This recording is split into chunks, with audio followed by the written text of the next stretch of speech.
This right now is a moment in time where we're at the cusp of the ninth period of everything film related. That's online videos, cinema, streaming, television, everything that you know. And what you'll see is just a full circle moment of how in the first period of cinema, you needed a handful of people to create something for an audience to watch, which then grew into needing hundreds of people. And now, with not only OpenAI SORA, but another AI platform combined with SORA, completes the full circle of going back. And now you might need 3 people to create the same Hollywood scale and quality we've become used to. The losers in this situation are not the people that first come to mind. When you read what people are saying on social media, hey, it's over for Hollywood, pay close attention to the tone they're using. If it's a little snarky, they actually don't know what they're talking about. They may be thinking they're talking about people that are not like them, but when you see what a typical payroll for a film production looks like, you start to get a better sense of what's really coming. Using the analogy of a typical corporate structure, here's what the typical payroll looks like: top line and below the line. The top line is where you find the origin of decisions. The people that have created the story, created the brand, the director, the CEO, the producers, the board of directors, the A-list actors, VC investors. The reason I'm describing A-list actors as VCs is because they come in when there is a story already and it's aligned with where they want to spend their energy and time. Just like the other people in this section, they have the power to negotiate the size of their ownership and therefore the profits based on the fact that their involvement and expertise will make this thing bigger. That is not enough though. You'll see later on, there's an extra one more thing that these people in this pool all share that is not so obvious to outsiders. Now, for the other section, below the line, it's not looking too good. It's been only the first 7 periods of cinema where disruptions have been positive because each change created bigger audiences for the film medium. The Lumiere brothers releasing workers leaving the Lumiere factory on projection equipment disrupted Thomas Edison's kinetoscope. The kinetoscope needed viewers to look through a window into a small box one by one compared to projection equipment. The silent film era brought even more complex narrative storytelling, and that led to more specialized roles to keep up with the demands of creating more productions. Now, the most important transformation in film history. Wait a minute. You ain't heard nothing yet. Wait a minute, I tell you ain't heard nothing. You want to hear Tootsie? A character speaking words in a film opened up a whole new excitement around the business of film.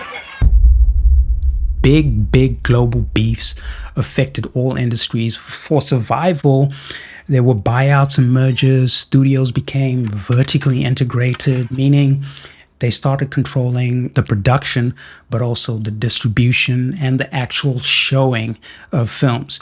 The necessity in that time that they were providing was a few hours of much needed escape from the world's problems. Through this vertically integrated system, designed to maximize results, genres started getting defined. Gangster movies, horrors, musicals, comedies.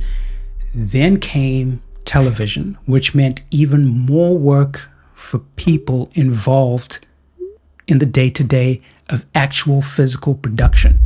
Which brings us to where we are today. Digital cameras, portable film lights, film editing programs on iPad, wireless microphones that technically don't distort, streaming services.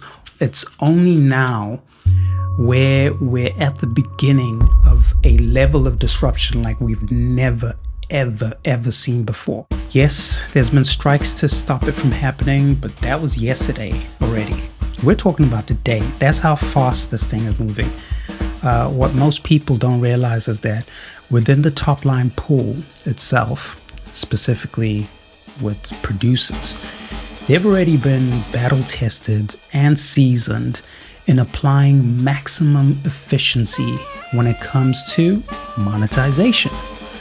Most already have a template of structures that make this new world theirs for the taking. Let me explain. Just like corporations don't need to be making products in the same country that those products are consumed in, films don't have to be made in US jurisdictions. Some countries provide film-related tax incentives to bring you production or use the technical talent from that specific country in your post-production process. And all of this goes into reducing the final cost of making a film or TV show. How do you make this even more effective? SPVs, aka special purpose vehicles, which are companies set up specifically to own all the rights to a film. And usually they'll be set up in another separate tax-friendly jurisdiction with the specific purpose of taking full legal advantage of the tax incentives in the country the production is dealing with. Remember what I said earlier about that one more thing that above the line people have that below the line people don't have? Well, when you've made a film, TV show, documentary, or you're planning to, the end result needs to be that a sale takes place. To who? You can't just walk into Netflix or Apple or Amazon and say, hey, you want to buy this? They don't deal with just anybody. There are relationships based on knowledge that this production studio or this distributor will provide everything for the deal to be viable, from corrected spec files of the actual film or show, the promo material, the legal clearances for any IP used in the production. Nobody wants to be sued. Those companies don't have the bandwidth, the employee headcount to manage and handhold everyone that comes through the door trying to sell them something. So who has the resources to manage this part of the process? Who has the connections to get these sales meetings in the first place? You guessed it. Not the person working 12 hours a day, getting paid a day rate to perform hard tasks, specific roles on set. And here's the important thing to call out.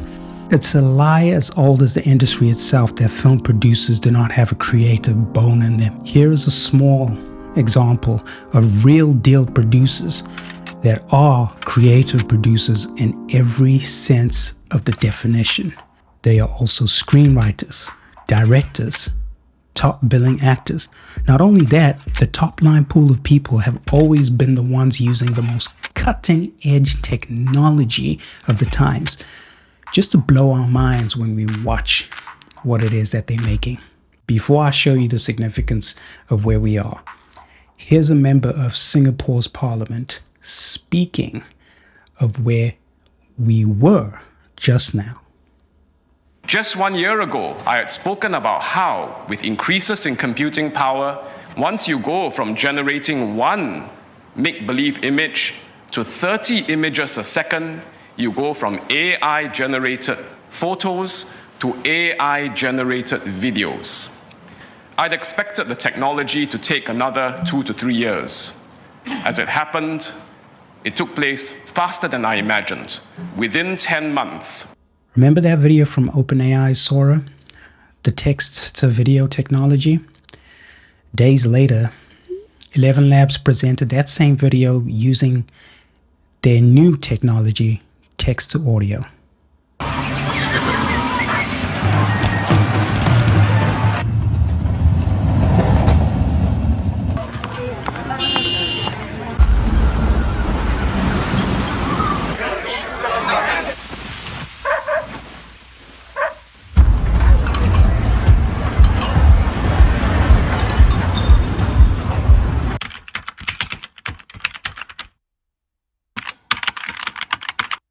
So if you're the top line pool of people, essentially Hollywood, what's stopping a blockbuster from shrinking into a 3-person team?